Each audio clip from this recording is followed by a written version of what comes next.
Christian, I want to welcome you to Necessity versus Commodity. The reason Thanks why so I much for wanted having to me. have you on was because you are kind of the epitome of becoming irreplaceable. Hmm. I've seen you in the online space when it comes down to remote sales specifically. You're in a lot of the same groups I am. Mhm. You run in kind of a lot of the same circles. But over the past 6 months, and I want to say even more specifically, the last 3 months, I've really seen like a astronomical ascension through you Hmm. being in a space. Number one, you're promoting more on social media, which you're networking amazing. But I think the biggest thing is that I've really been watching and really kind of applauding for you in the background and really cheering you on is seeing the massive success you've had. Hmm. And so Appreciate I that. guess I want to start at kind of the very beginning. What got you into remote sales? Yeah, I mean, I was pretty much sold the same dream as a lot of people who get into remote sales. It's the classic biz op type of offer, right? Make more Yep. money, have more time, have more location freedom, all that kind of good stuff. Um, I'll tell you, before sales, I was a music teacher and specifically a high school choir director. So I went through college, I got my music degree, I followed the path to become a choir director. It was basically the most common job after getting a music degree. And then did that for about 6 months, did that through the beginning of the new year, and realized that I just wasn't living my life the way that I wanted to. I was Mm-hmm. living my life based on my job, right? I had to be there at a certain time. I had to be there at that place every single day. I couldn't take off more than 2 weeks out of the year to go on vacation. Didn't have the financial freedom to provide for my wife and my family in the way that I wanted to. So all those things kind of culminating is what brought me into the sales space. It's kind of interesting. And also, I guess I'll also add, I specifically when I was looking to transition from that, I was looking for something with longevity, something that would always be around, a skill that would always be needed. Yep. Um, because coming off of the back of COVID, lots and lots of people lost their jobs. And I didn't want that to happen to me after seeing it happen to so many people. Great. So I figured sales, it's never going anywhere. There's always going to be the exchanging of goods and services, and somebody's going to be needed to facilitate that. Yep. I think a lot of people got in remote sales around the COVID period. I had my own brick and mortar business. I wanted to start that for the Yeah. freedom, like what you talked about, right? And hit a certain financial type of lifestyle, and then you realize you just bought yourself a job. COVID Mm-hmm. actually closed that down, but I got into high ticket sales having my brick and mortar business. I hired someone to learn how to run high ticket offers, and so I had Okay. my own. I helped people reverse rheumatoid arthritis naturally back in the day. But Wow. then when COVID hit, it shut down my business. That Okay. a whole lot of scenarios kind of all came into one: personal, Mm. professional, everything. And I moved into high ticket sales for one of the same reasons like you did, is it's a skill Mm. and communication, sales, it's always going to be needed. And it's an important skill I think everybody really should have. Like it should be started to be taught like in grade school in my Yeah. mind, right? Absolutely. And I think it's a game changer when it comes down to communication.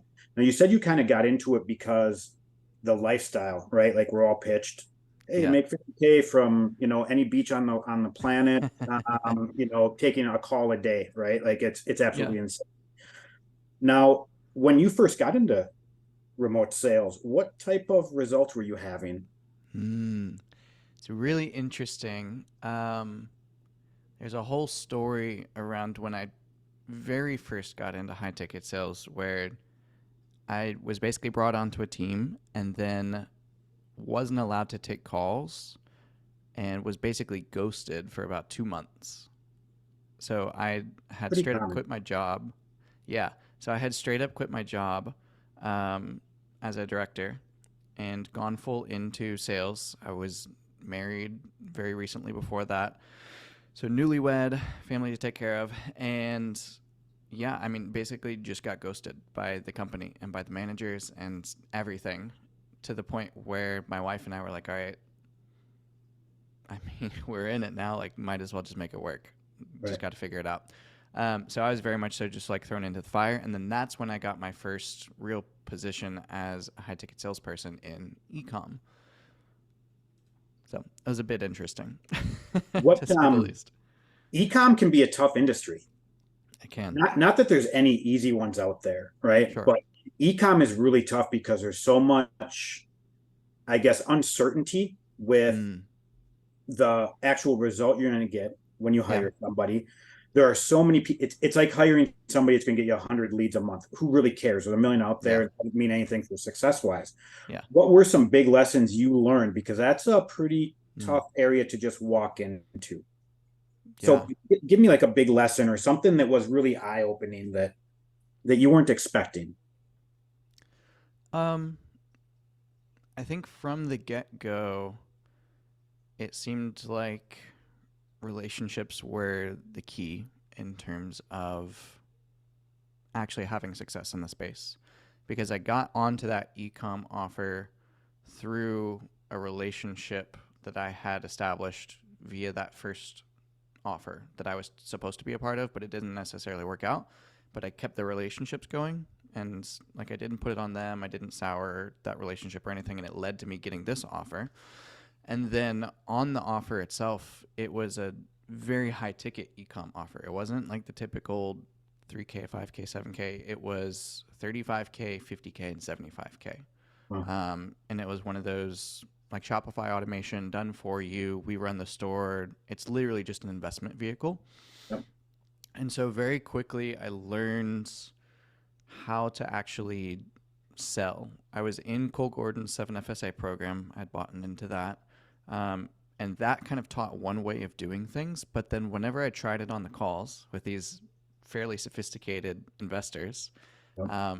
they've been on sales calls before, like they know what's going on, and it just didn't necessarily work. So I very quickly had to figure out some other way to go about things and kind of figure out uncommon ways to say common things so that the questions and the process would actually land better with these people, right? I mean, you get on with an investor or something, how would that make you feel to get 7% returns instead of 5? Like, Right. it's Yeah. BS. You bring up a really good point there that I think a lot of people really struggle in the industry that they are reading off a script. They don't know how to actually talk to the Mm. individual across from them. Like the Yeah. offers I'm on right now, and I have one with my partner. His name, ironically, is Scott as well. So we deal Mm. with business individuals. Mm-hmm. Ironically, I enrolled him into the last offer I was on, which was a business offer, right? So kind of talking about the network, it's interesting. Yeah. I've been working for 32 years on this planet. I've never taken a job that I wasn't referred by somebody. It was always because of my Mm. network. But talking to business owners, like I was a business owner. I've Mm-hmm. gone through the gurus trainings. I've been on the other side. So it's Mm-hmm. sometimes easier to talk to somebody when you've been there. Mm. I think a lot of individuals they get on a call and they almost like freeze up. Like this person's on a Mm. pedestal, Yeah. right? It's like talking to the most beautiful woman on the planet. You just feel like an idiot, right? Like it's that Yeah. same type of thing. So you bring up something of like I think is really powerful and unique of saying the same phrase, but learning how to actually deliver it in a way that isn't Mm. going to be like that typical sales guy when they've talked to five Yeah. people in the past 2 weeks. So Yeah. how did you go about doing that? Was that something you did on your own? Did you have mentors? Were you listening to people's calls? How did you really navigate your way through that? Because that's a pretty interesting thing that you had to do. Yeah. I think it's a combination of things, as with many things in life. It was a little bit of just self reflection and taking the questions and the scripts that I was provided and taught and figuring out just what a different way to say each thing was. Like literally just grabbing thesaurus.com, searching up a word and finding a different word for it, right? Yeah. Yeah. Um, and so that was like the first way. And then the second way was the business owner that I was with was very supportive. He was just starting this thing up off the ground. He had basically done it for people for quite a while, but he wanted to build a business around it. And then he brought me on as a closer for it. So he and I were working very closely, and he, very, very, very, very well off business owner. Um, so I think just being in proximity to him and having conversations with him, even outside of just sales stuff, Yeah. really played an impact on that as well, because that was just who he was and that's how he talked. His natural salesperson. He's taken trainings and a bunch of stuff before. But I think when you surround yourself with somebody who's really good at what they do, and then you take them out of what they do and you talk about other things, what they do is naturally going to come out in conversation, and you're going to realize the way that they think around what they do, not necessarily just copy what they say, if that makes sense. You're going to start Yeah. to realize the ideas. Yep. And it goes with the classic, hey, the five people that are closest to you, you become that average, right? Yeah. And proximity is so important because you Yep. do pick up on their language, how they're thinking. And it really is a really powerful thing to where then now you're able to kind of put them in the shoes.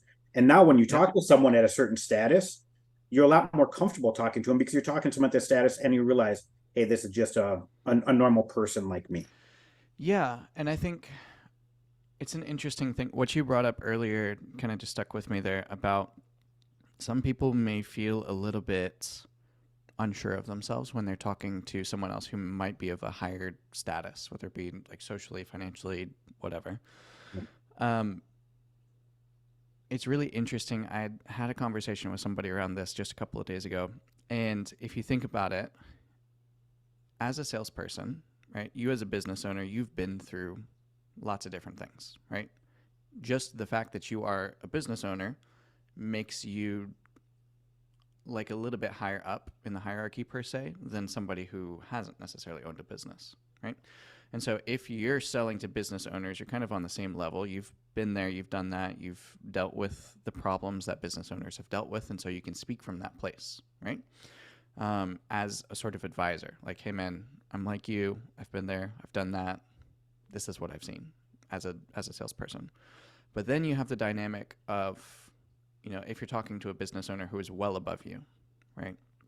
Lots of the conversations I'm having each day are that. Like, I don't run $1 million a month business. I haven't paid $250K to be in a mastermind before, but here these people are looking to do that. And there's like no way for me to be on that same status. But if you think about it this way, if I were chatting with you and we were talking about like my marriage, for example, and we were just chatting about things, how they were going. I was looking to maybe get some help from you about it, and you're asking questions, figuring some things out, and then you found out that I hit my wife last night. It doesn't matter whether you're married, it doesn't matter whether you have a girlfriend, it doesn't matter whether you've never been in a single relationship in your life.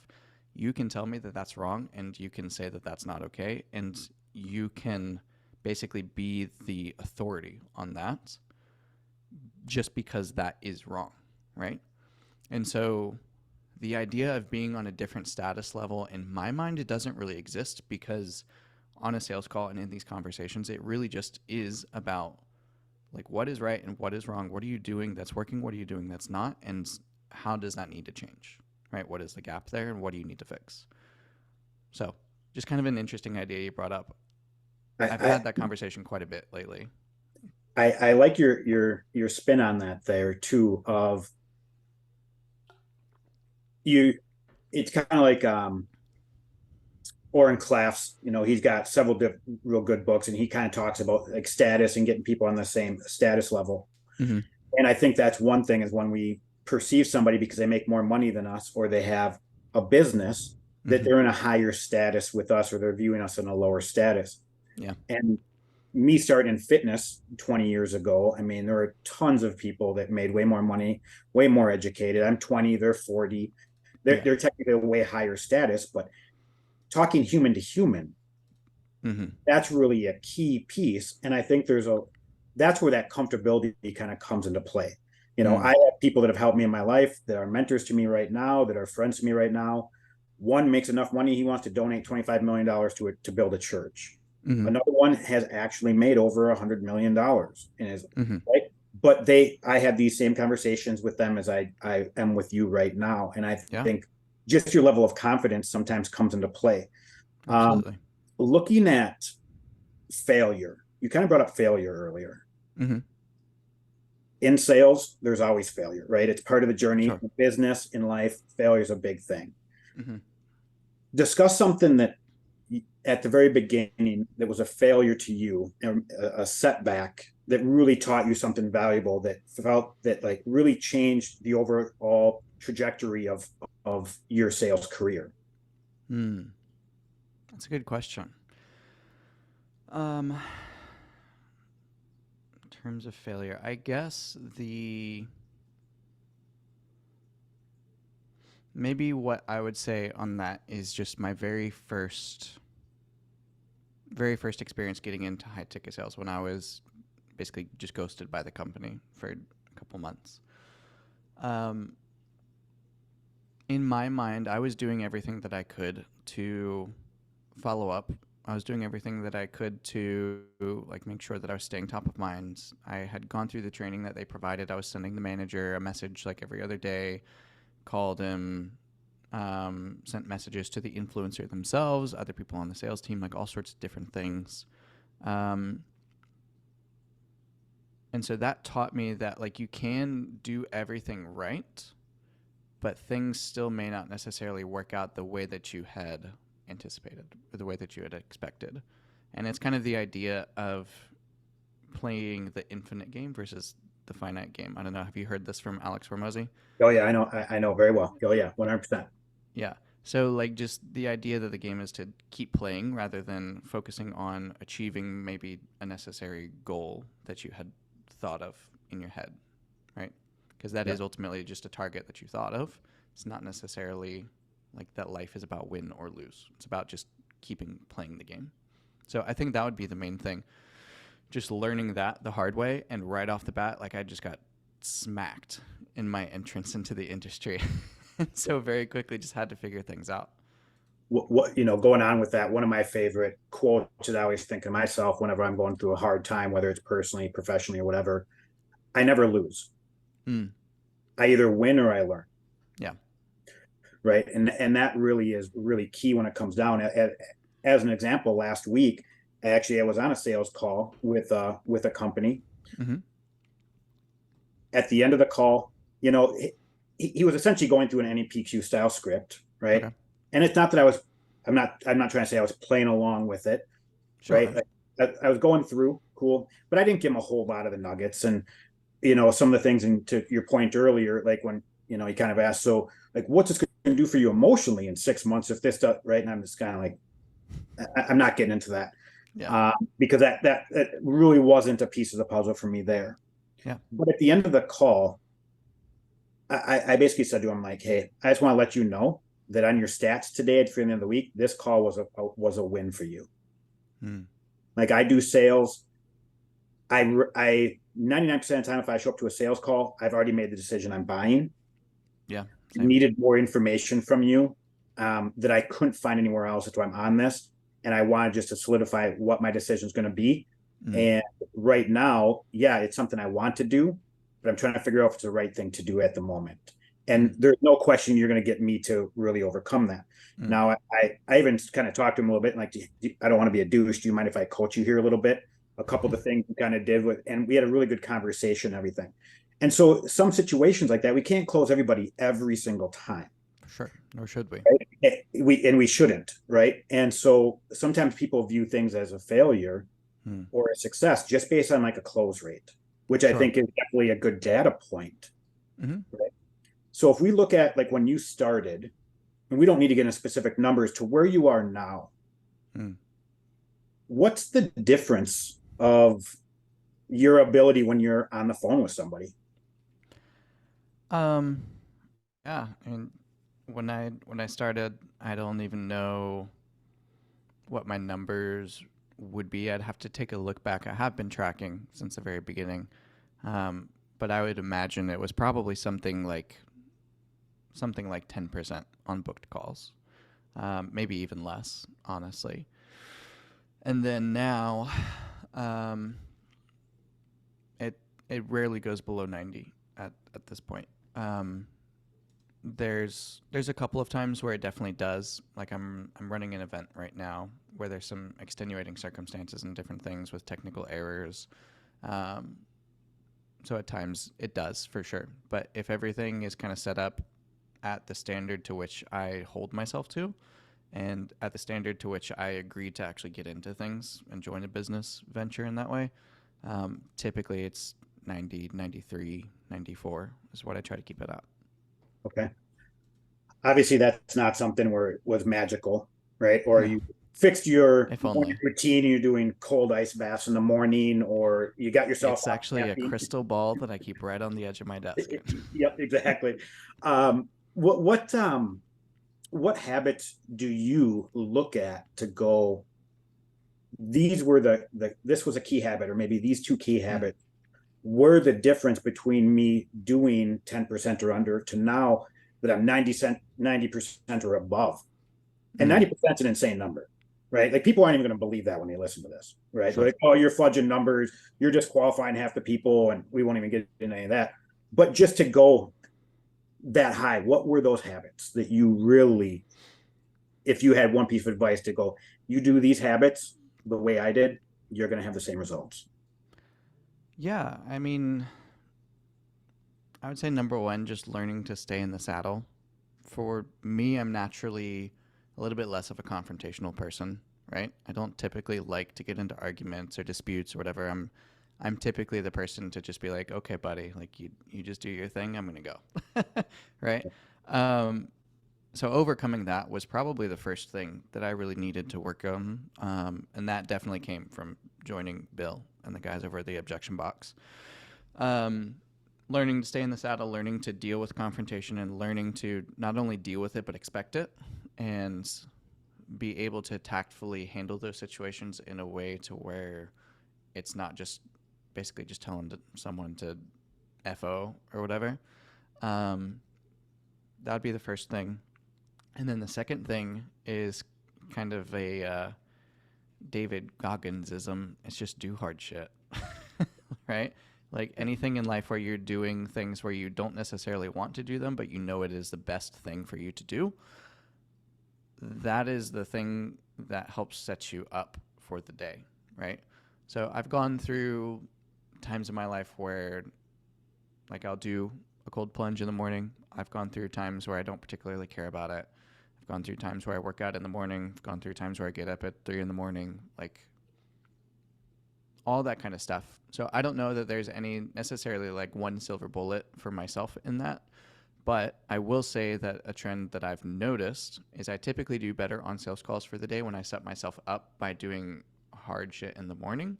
So that when it comes to sales calls and handling objections and helping people overcome themselves and their fears and worries, yada, yada, yada, then it's just an outflow of what I've already done for myself, right? Because I'm helping this person actually do what is best for them.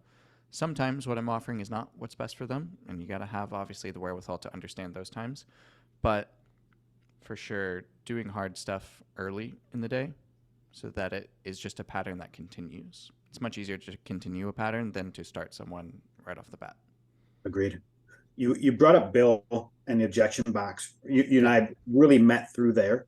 Yep. Um, as a mentor and a role model, he's obviously had a big influence on your journey. What are some of the key things that you think you've learned from him besides just sitting in the saddle? Like Mm, him, whether it's the skill he's teaching or him personally as a man. yeah. I think a few things. A few things. Number one is his saying, and it seems like he's saying less now, but he was definitely saying it more when I first got in. And it's don't be a nice guy, but be a good man, Yeah. right? And I think that was the biggest shift in my perspective as a salesperson. What does Um, that mean to you, by the way, in your sales career? Because it's a good I question. agree to that philosophy, and there people might hear that and go right over their head. So, yeah, what's it mean to you? To me, it means it kind of refers to the moral obligation that I have as a salesperson in the role that I have. So hard. There's a lot of different, a lot of different concepts around this. I'll try to kind of sum it up. Agreed. Yeah. In a sales call, for example, someone is coming to the call more often than not because they have a problem and they realize that you maybe have a solution, and they're coming to figure out if that solution is the right one for them, if it makes sense. Maybe they've already decided and they just need a little bit more information, like whatever it is. Um, However, that is purely logical. And humans are not purely logical creatures, Right. unfortunately, or else the world would be a much better place, right? Yeah. and also a much worse place. Like Yeah, total agreed to side that. tangent Both there. sentiments, yeah. Yep. Right. But if this person had purely made logical decisions in their life leading up to this point in terms of where they want to be and what their current situation is and the steps needed to get to that goal, then they would already be there and they wouldn't be here on the call more often than not, or this would be one thing along their journey to help them get there. So for the other, I'd say even just 50% of the time, probably more like 70, 80% of the time, these people are on the calls because they have a problem, they realize that there's a solution, and maybe something that they've done in the past hasn't necessarily worked, and they're looking for something else that will work. Or maybe they've stopped themselves in the past. Or maybe they've been looking at this thing for quite a while and they've just been scared to pull the trigger. Or like whatever the reasoning is, more often than not, I've found personally on sales calls that it is more emotional than it is logical, right? Which comes to no surprise to most people. But if that's the case, if it is emotional, getting to the end of the call with what Bill teaches right there at the end is basically that final question: do you feel that what we've gone over can actually get you to XYZ result? And he teaches that if you get a yes there, if this person truly believes that what you're doing will get them to the result, then what's left? There might be some logistics. They may need to move money around. Now may not necessarily be the right time, but maybe in a week from now or whatever. But aside from all of that, if you have all of that conversation and everything lines up, now the only thing between this person and achieving their goal is them actually taking that step. So now my moral obligation as a salesperson is to facilitate that step. And I'm careful of using other words aside from facilitate, because you can say help them make that step. You can say, guide them to that step, whatever. But it's to facilitate them actually making that step for themselves and their future. And in my mind, that is completely my job as a salesperson. So being a good man is making sure that that step happens if it is the right next step according to all parties involved. And sometimes that might come through a little bit of uncomfortable conversation. Yep. Sometimes that might come from pushing off the next call a little bit.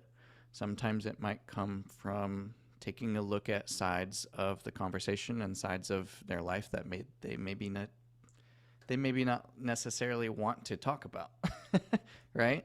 And in the past, I have been a nice guy, and I have just kind of allowed that person to keep making the same decisions. And sometimes I still do. But at this point now, I make sure that I do everything in my power to help them realize, if they haven't already, the ramifications of continuing to do the same thing, right? Kind of, I don't know if you're Christian, I am, but the Bible verse is about the dog going back to eat his own vomit. Like, it's biblical. People just do that because we tend to stick to the comfortable side of things. We tend to stick to what is normal and what has worked for us up to this point and what has kind of gotten us to where we are and staying consistent and all those sorts of things. But sales is change, right? Jeremy Miner says sales is change. That's all it is. And it's always going to be uncomfortable. Always. Yep. Talking about the nice guy and a good man, and bringing up the Bible to it, I am a very strong believer in Jesus Christ. And, the book of Proverbs written by King Solomon, the wisest rich man to ever in the history of the world be on the planet. Yeah. You can learn a lot of amazing stuff from that book. Same thing with like the book of Romans, Absolutely. Paul talking to the Romans about what it's actually to be a Christian.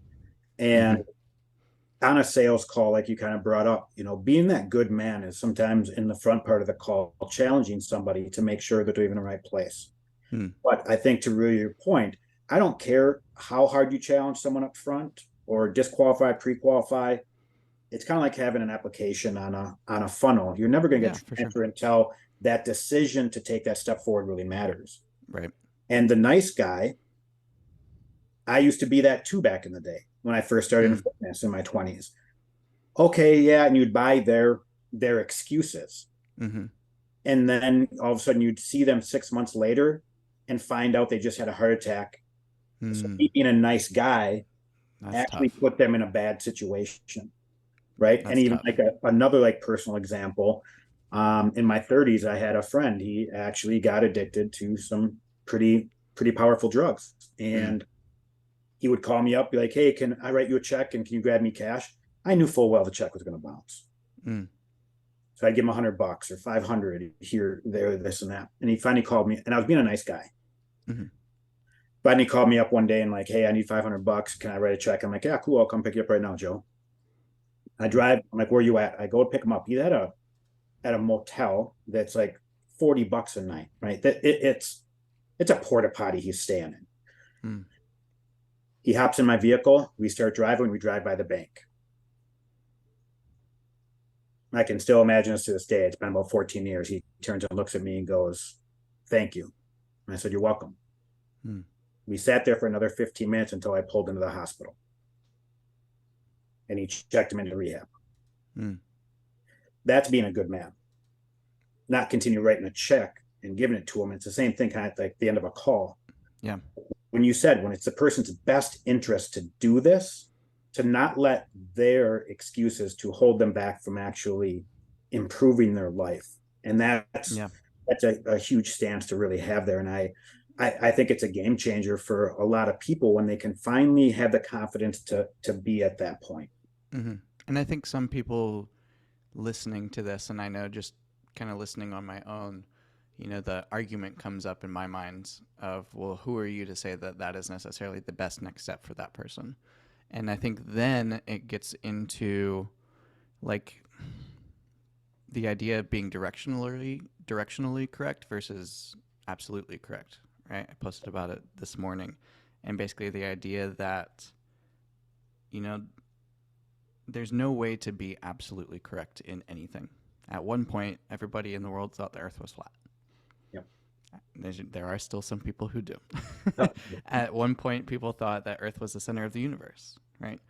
Now we know that not to be the case. And so, anytime that you aim for absolute correctness or validity or whatever you want to use, it's basically a self-perpetuating cycle. It's the idea that like perfectionism, you're looking for a perfect result, is just procrastination masquerading as quality control, right? It's trying to find the absolute best result when in reality what you need is just the next best result, right? It is the infinite game. Again, the goal is to suck less tomorrow than you did today. Yep. And if that is the case, based on all the evidence that were provided on a sales call, everything that's been spoken about, then in my mind, that's when it's my job to help that person take that step. Yep. There was probably 4 to 6 weeks ago, you put a post up that really caught my eye. And I was actually going to try to find it just so I could pull it up and kind of read it. But Yeah. you were basically talking about from the moment that you met Bill and started working with them and joining the objection box, how quickly things change. And you were like, I can't quite put a finger on what happened. Mm. Do you remember that post? Yeah, I do. I I want to ask you about that because when I read it, I knew I don't want to assume here. My assumption is I knew exactly what it was. Uh-huh. So so that post, what do you actually feel like working with Bill was like such a game changer for you? In my mind, it is confidence That was my and assumption. and maybe not confidence in the way that most people think of it, but in the idea that I wasn't alone in thinking that this was the way that I should be acting, if that makes sense. Yeah. I had sales managers before, um, very good sales managers who basically held that moral opinion, right? That it is your moral responsibility as a salesperson to help this person actually achieve the better result.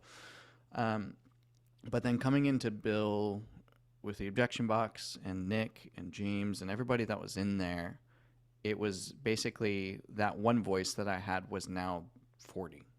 right? And I was surrounded by it every single day. And it was that immersion effect where It's a it good just term and analogy. became, yeah, it just became normal. And it became the way that I viewed the world, my paradigm shifted, right? Because your actions are a result of your thoughts, and your thoughts are a result of your paradigm and the way that you actually see the world. And so, if you believe that the world operates in a certain way, then that's going to shift your thoughts, and it's therefore going to shift your actions. And in my mind, that is what happened. I couldn't agree more. And there was even a part of it too, because I've gone through some of that process as well. And here's Mm-hmm. one thing I noticed. Number one, like you said, the immersion is huge, right? Like if you want to Mm-hmm. go learn a new language, move to that country, right? Like Exactly. that's huge, and so you're doing that piece. Um, you talked about playing music. Yeah. We could also talk about like a paintbrush. We could talk about shooting a gun. Any tool that you can think of. The first time you use it, like if you started teaching me music, how horrible I am, right? Yeah. Even if I'm in an orchestra with a bunch of perfect people, I'm still not good. It can't be that bad. Well, yeah. You don't want me It's a singing because skill. I can't carry Yeah. a tune. But the confidence that comes with the competence on top of it. Mm. Yep. And when you're in that group, again, if I move to a different country and I just stay in my hotel room and stay on my phone and just talk with my friends and family, I'm never going to Mm-hmm. learn the language. Yep. Learning the skill, the process, understanding the frames, not just the sentences, right? Like this is the next thing I say, but Mm-hmm. truly understanding through. And when you really do a total immersion into that process, the competence level happens so much quicker. Mm-hmm. For sure. And I could see that confidence come out with you on social media actually. Mm. So I knew when you typed that, I'm almost like, dude, it's confidence. Like let's be real here. But I was understanding what your point was, and that's why I wanted to kind of ask you about it. Yeah. So looking deeper into sales, there's a lot of ways you can do it. There's a lot of gurus out there, sales coaches, books, everything. I've done everything from Oren Klaff to Chris Voss to Jamie Miner to um, JD and Hunter to Bill. You kind of name the gamut, right? Like I've Right. read, Jim Camps and all that type of stuff. So I have all these little pieces. Mm-hmm. What are some of the, I guess, deeper insights and something maybe a little bit lesser known aspect that you feel like a lot of people miss that has been a great aspect to you having success? Mm. Do you mean specifically in terms of like what I've learned in the objection box, or just kind of Anywhere life in through the general? whole experience. Yeah. Yeah.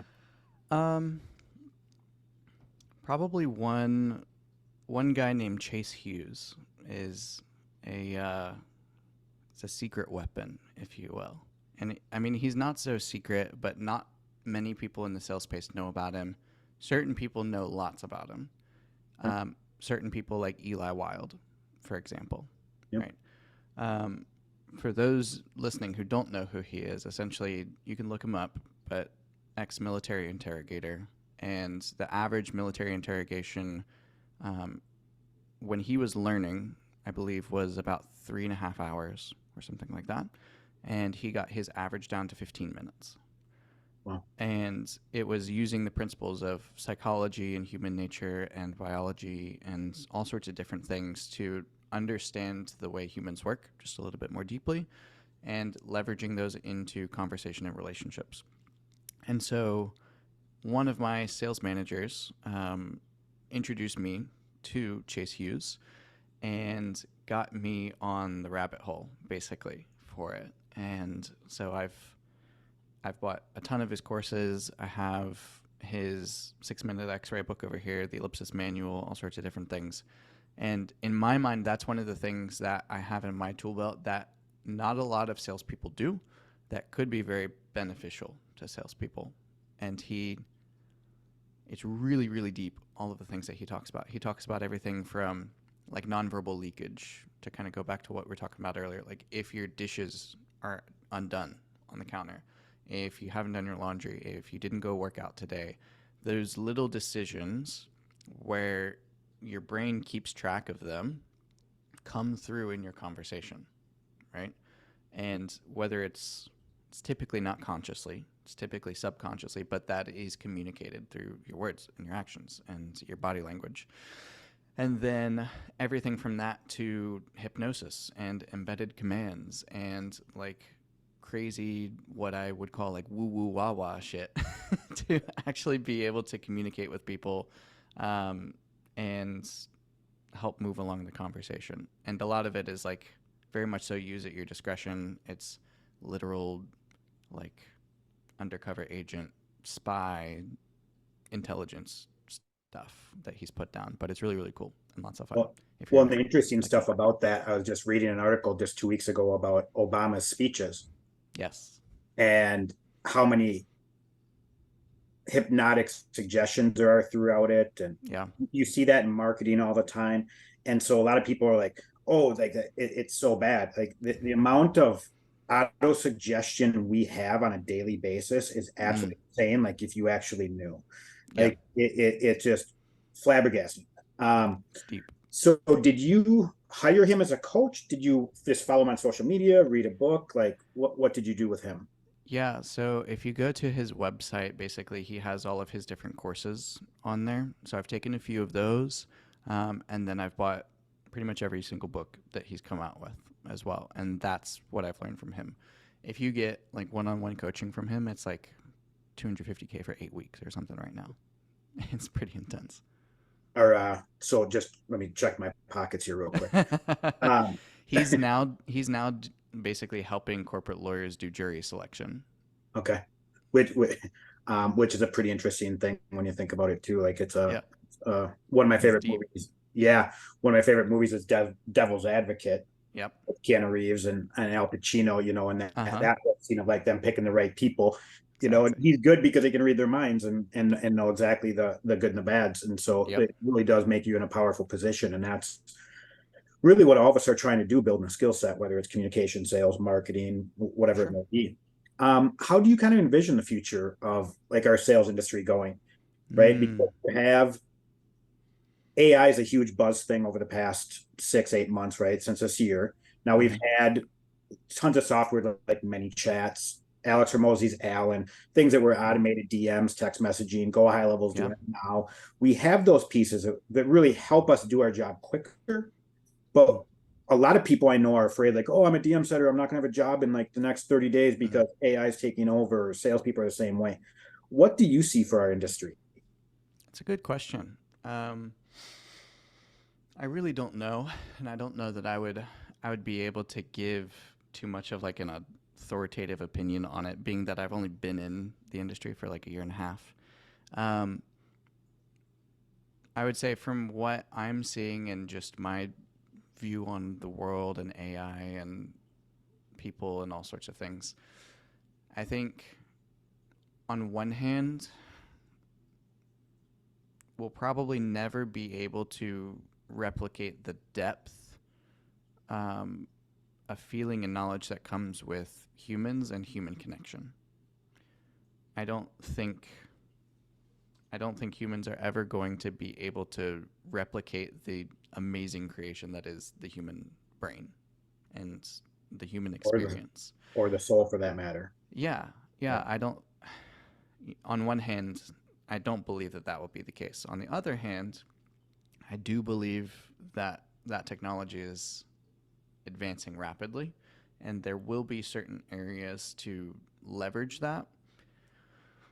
So I think I'm somewhere in the middle where, like most people, I think I view things as like a tool to use. And those who learn to use the tool more quickly and more effectively will get further ahead, right? And then the people who are unwilling to learn and leverage those tools will get left behind, just like at the advent of the internet, for example, right? Yeah. We we're saying, interaction will never be the same over the internet as it is in person, and that is still the case.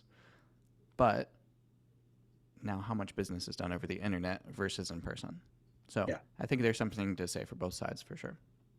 I remember watching an interview, and I want to say it's probably about in 2010, The reason why I'm kind of guessing was around that because they were interviewing these two gentlemen. They were both 80 years old. They both were friends, grew up in the same town. Mm-hmm.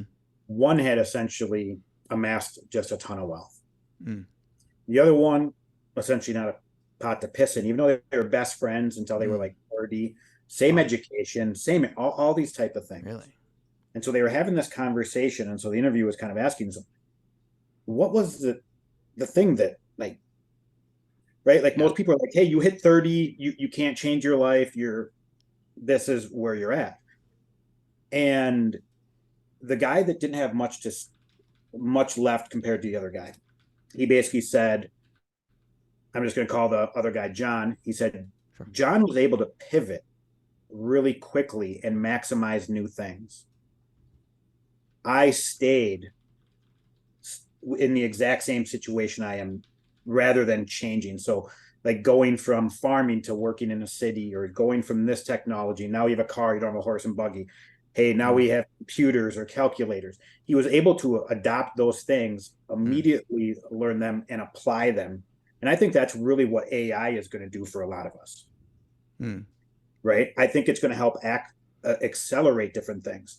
Alex Ramosi had that huge event last weekend, right? Yep. Did you see it? Did you hop on it? I watched some of it. Okay, I did too. And $100 million offer, $100 million leads now.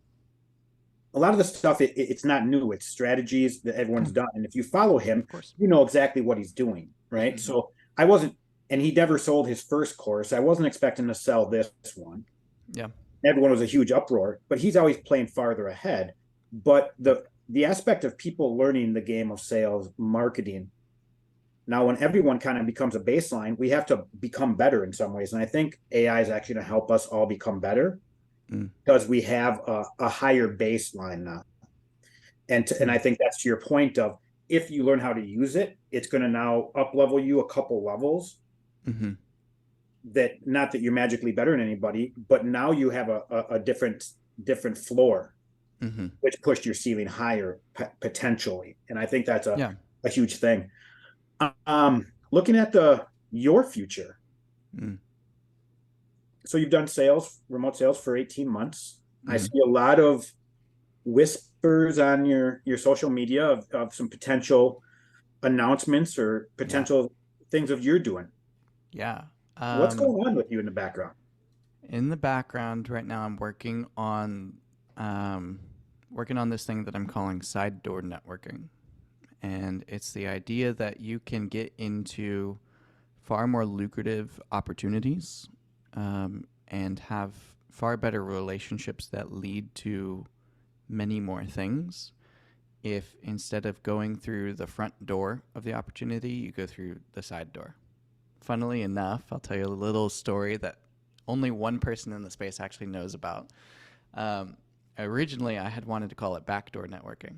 And then it was brought to my attention about some things regarding that terminology. And I was like, oh, Yep. shit. There's a good change. Yes. Yes, Yep. yes. You learn how to pivot quickly. That's good. Yes, so couldn't have a course about butt stuff for sure. Yep. Although I thought about keeping it. I thought about keeping it. I'd be like, oh, it'd be a fun play on words just to do both. Like, is this Yep. this? Is this that? So anyway, um, but yeah, it's the idea that if you have just a little bit of intentionality, and if you have a little bit of consistency and an ounce of effort, you're going to be putting yourself far ahead of everyone else in the space.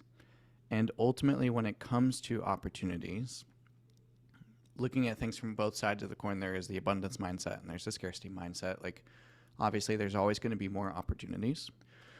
So, in some sense, it's not necessarily true that you're competing for the same opportunities, but also at the same time, everybody knows that there are only so many really quality ones, right? The industry is kind of shaped like a triangle for the most part. As you get up to the top, there are fewer people and fewer opportunities to the point like I got reached out to by Eli Wild, for example, and then I saw a post about a job opportunity. I reached out about it, and then the guy texted me back saying that Eli Wild just referred me to it, like behind the scenes. So you don't know who's talking to who, what relationships there are up there, all those sorts of things. But the course, and that's what it is. I'm not going to do any sort of coaching. It's just going to be like a really low ticket course, just something to help people realistically. Is something that I have been using over the past few months to do exactly what you mentioned at the beginning of the episode, just kind of skyrocket my status in the industry over the past couple of months. And the things that I've implemented in my own life to get myself into that position, as well as get really good job opportunities, and become really, really well known. So, as as much as I can right now. Yeah, I think that's awesome. And I know that when we were kind of communicating back and forth over the last little bit, Mm-hmm. I said, I don't want to know too much. And you said, Yep. hey, we'll talk about it in the call. And I was like, okay, good. Awesome. And then I saw your logo. Yeah. I'm like, okay, I don't want to know anymore. And I did like the logo. Now you talking about it, I could kind of actually see like the S&D and maybe having some money signs in there too. But I thought the logo was Mm-hmm. great. And I think it's awesome that you're doing that. I think that's one of the biggest struggles with a lot of people because Yeah. it's tough to hop from job to job. Mm-hmm. It's going to take you a week or 5 weeks to ramp up. If Yep. it's going to take a month before an offer really allows you to take a full load of calls, Mm-hmm. it's really tight into finances for a little while. Yeah. Having a good reputation to where you have the people that are reaching out to you, Right. or that, again, the proximity aspect of knowing, hey, this offer is there, this offer is there, it makes you feel a lot more comfortable that if you're in a situation you don't want to be anymore, hey, I've got these other opportunities. I can make a change here, because you Yep. can be the best offer in the world. Mm-hmm. And like the last offer I was on with Brendan Kelly at Video Growth Systems, I loved it, Mm. but it was just time for me to move on, Yeah. right? And so I think that's really key. So do you have is it ready to launch? Is it good to go? It's really close. We're actually beta testing it right now. Okay.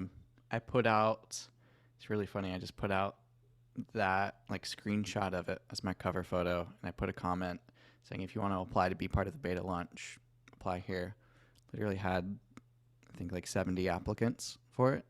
Um, we ended up taking about like 12 to 15 very, very, very well known people in the space who do well with networking and kind of branding themselves. And so I'm having them go through it right now. We have a meeting set for next Wednesday, which I believe is the 30th of August, um, for us to talk about things that went well with it. I'm having them like test every link, every little thing in it, try to break the website, like all those different sorts of things, and go through the actual content and figure out what can be added, what maybe isn't as necessary, how the flow is, all those sorts of things. So it's in beta testing right now, and then it will be launched very shortly after that. Because so far, I've had a couple people go through it already. It's not a ton of content; it's like an hour and a half, 2 hours, um, but it has some really, really cool things inside of it that I think are going to really change the space. Right? It's already kind of taking a shift in that direction. I see more and more people kind of branding themselves, and I had been getting overwhelming requests to create something like that, and I was really hesitant for it for a while. And then I was like, all right, let's just do it. So it's close, really, Well, really close. I'm glad you're doing that, because I think I'm seeing that shift a lot too. Mm-hmm. Um, and what price point? You kind of said a low price point. So are you talking $500? Are you talking $1,000? Are you talking 200? Like, what if someone is watching this and like, hey, I want to jump in? Do you want to reveal the price or not? Like, I don't care either way, I but think I'll keep it a secret, but I'll okay, say cool. it's going to be less than you think. Okay, cool. Do me a favor and message me the link so I can actually post and have that. Are you I accepting will. anybody, or when are you going to actually allow onboarding to start happening? It'll be accepting anybody. Again, once we finish the beta test, I make a couple of adjustments, then I'll release it out to everybody. Um, and you'll have limited time access to it. Basically, once you get in, you'll get, I'm thinking probably about 90 days for people to go through it. Because again, it's not a ton. It's things that you can implement really quickly. And then there's a couple of assets that you get to download and run on your own. Things like a CRM, for example, for your networking relationships, right? You use one in sales, how to keep track of people, who's connected to what. And this is a really cool one I've been working with a guy named Taryn to put things together. He's a Notion wizard if you use Notion. Um, and it's going to be like one of those things where you know exactly who's connected to who, what businesses are connected to who, and how those two things kind of relate. Keep notes in it, all sorts of really cool stuff in there. There's things like a priority tracker when you put on a to-do list, right? Things that are naturally things that should be at the top of the to-do list, naturally sorts things with a bit of coding, all sorts of really, really cool stuff in there. Beautiful. Looking at you personally, we've talked about sales. You talked a little bit about being married. You talked, about doing music and things. Mm-hmm. Beyond kind of like the professional achievements you've had and music and being married, what are some other hobbies and interests? Because it's one thing I've loved watching over the past month, 2 months with you, like you're putting more of your personal life out there right Yeah. now at the moment. And so I think that's a huge piece. So what's something that really interests you that might surprise somebody or that you've never posted about that you actually Mm. don't mind sharing? Yeah. Um, Something not a lot of people know about me is I used to be a really, really good competitive swimmer. And um, I was one of those kids that spent about 5 to 6 hours a day in a pool, multiple practices a day, literally had practice on Christmas Day, New Year's Day, like since I was about 3 years old until I was about 16 when I quit professionally swimming, basically. Um, and I got to go to the Olympic Training Center. I got to train with people like Ryan Lochte and Simone Manuel and different people who Wow. have gold medals and all sorts of really crazy stuff. And so lately, I've been trying to get more into getting back into swimming just because it's a part of my life that was huge. And obviously, it's good for me. And it's a really, really great form of cardio. So, um, Strength and training as keeps well. really, yeah, really good lean muscle training, really good for your joints, really good for your health overall. So that's something that I'm getting back into.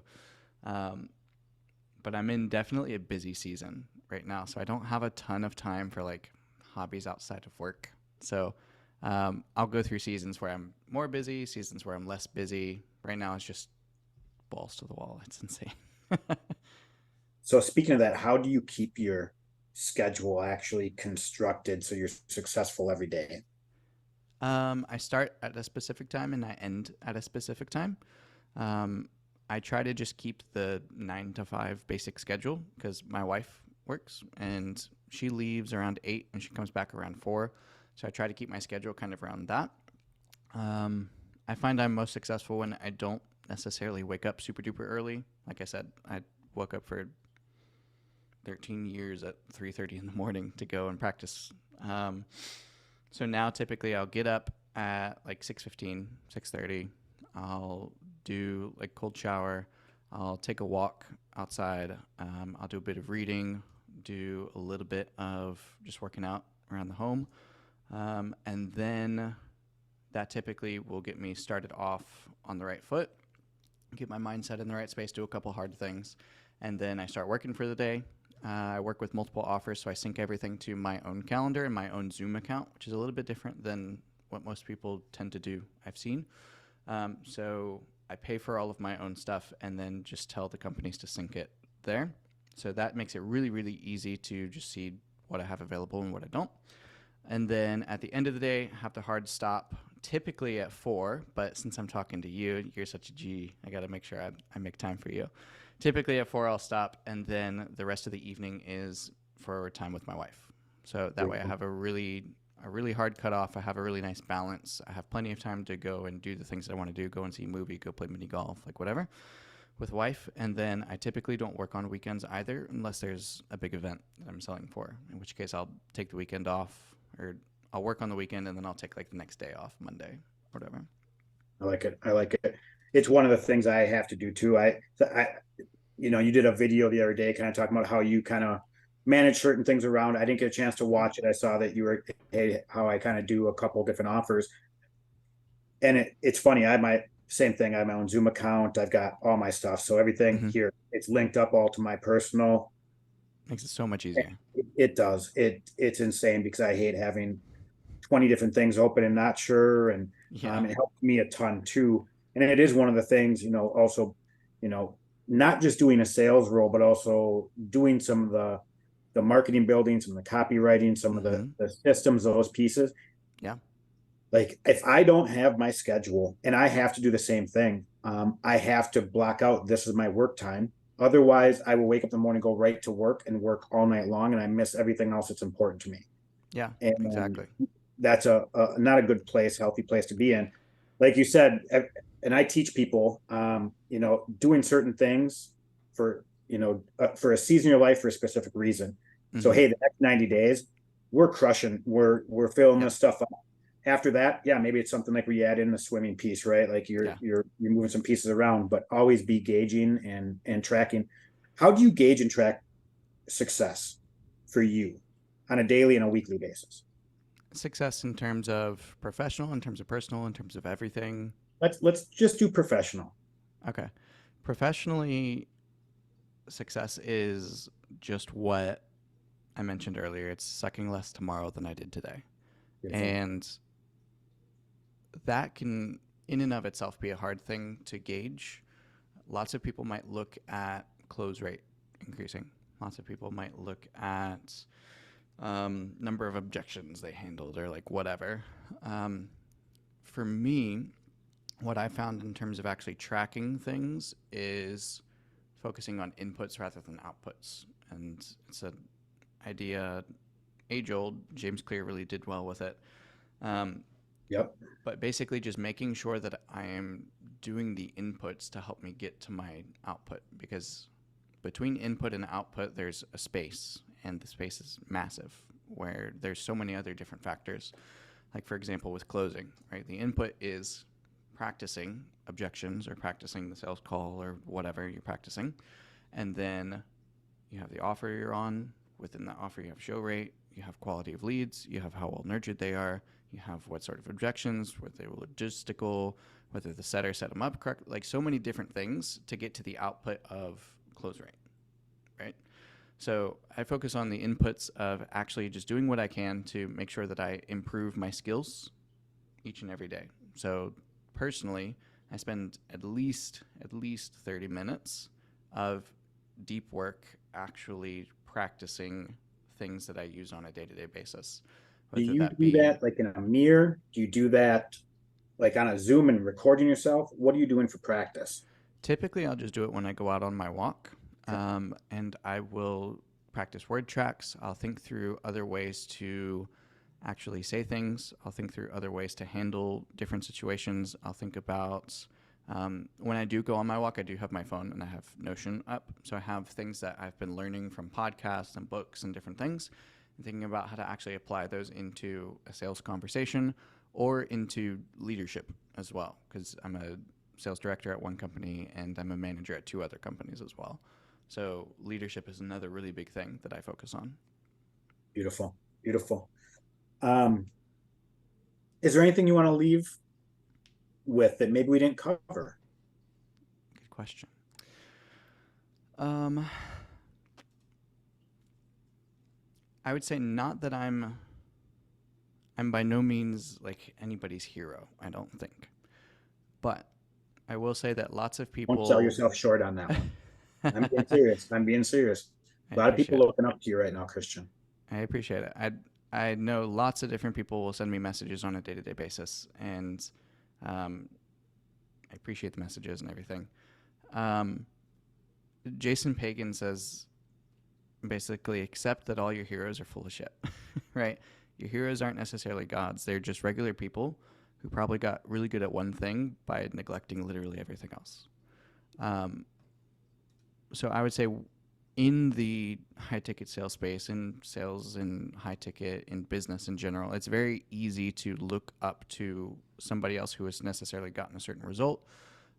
Say, oh, that person's making 50K a month. Oh, this person is having this success. Oh, this person is working over here and crushing it or whatever. It's very easy to see that and like want that, right? And even so to an unhealthy amount, right? Agreed. Um, but like Jason Pagan said, more often than not, those people get into those positions because they got really good at one thing and then neglected a lot of other things. which I'm doing my best to make sure that that doesn't happen. But in some sense, like right now, where I am neglecting like personal hobbies. I'm neglecting personal time with just myself, right? If I'm not working, I'm spending it with my wife. And like that is it right now. Yeah. And there are seasons where I do more, but lots of people will wish away the situation that they're in right now that may be a little bit less than ideal according to the goals that they have set for themselves, which again is a whole nother topic. But a quote that I've really loved lately, and I've posted about a couple of times, is the brilliance of the stars is invisible without the vast darkness of space behind them. And it's the idea that we shouldn't wish away the difficult portions of our life because they are the things that provide the necessary contrast to appreciate the joyful moments. So like if you're going through a tough time, if you haven't necessarily been getting the results that you want, if you're struggling in some area or another, don't wish it away, because more often than not, those are the things that you're going to look back on when you have achieved success, right? When you're this 60, 70-year-old guy who has everything he ever dreamed of, the one thing that you're going to look back on and long for is the time when it was a game, when you did struggle, when you were working late nights, when you were like busting your ass to get a certain result. And I think that's something that a lot of people just forget. But it's something that's really, really valuable, because once you start to look at things in that light, then it's not that you're not where you want to be. You're in the place where future you wants to be. And that's a whole mind-blowing concept to me. It's a very powerful perspective that you're very wise amongst for your age, and I don't age isn't a level of maturity for me. And so Sure. you have a very mature understanding, doing personal development for 25 years of my life. I have a love and hate relationship with it. Yeah. And because I have at times in my life, I've looked at those people and just criticized myself so poorly and so badly, in my own brain, because of comparing, and comparison's the thief of joy, right? Yeah. And the other thing is, some of the people I love listening to, from like Kobe Bryant and the Mamba mentality, to, you brought up Goggins and Do Hard Shit. You have Andy Frisella and 75 Hard. Yep. You have all these people, Jocko, Yep. extreme ownership. I understand all of these and I believe in all these concepts. At the same time, and the one thing, if I'm working with somebody on an individual personal level, looking at the greatness of glory and the gratitude, which is kind of my call to rise, and realizing that, you were born within God's greatness, and, everything you're doing, give glory to him, but be grateful for every situation you're in as well. Whether it's a downtime, a hard time, a good time, a joyful time, whatever, an abundant time, whatever it may be. And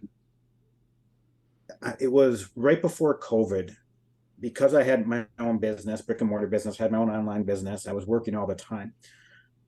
I realized, going up to the cabin, up to my parents' resort, we were putting a dock in. I'm driving home and going, okay, I come up here to put the dock in. I come up to take the dock out. So twice a year. My parents might sell this place in 4 to 5 years. One of my parents might die. They're in their 70s. They might pass away in the next 4 to 5 years. That's 4 to 8 times I get to see them up there. That's not enough for me. Yeah. So I stopped working Saturdays, started heading up north, making those priorities. And I think, you talking about the stars and the contrast, I think, choosing what's right for you, but also holding yourself to a certain level of standard. And I think it's awesome that here's my work time, here's my wife time. Yep. Now, everything else I don't need at the moment, because I'm doing these other things. Care. Those are the most important pieces. And I think it's amazing what you're doing. So, appreciate that. Christian, I really appreciate having this conversation and being on with you. And I would love to do it again. Let's do it for sure. Cool. Well, again, thanks again. And I'll let you know in a couple of days when I'll be posting about it and it'll be uploaded. Okay. And don't forget to shoot me a message too about a link. So if people want to join and learn from you, because again, you're doing some magical things out there. It's not by accident. So having other people learn that stuff, I think, is going to be a huge asset for a lot of them. I appreciate it. I hope so. Cool.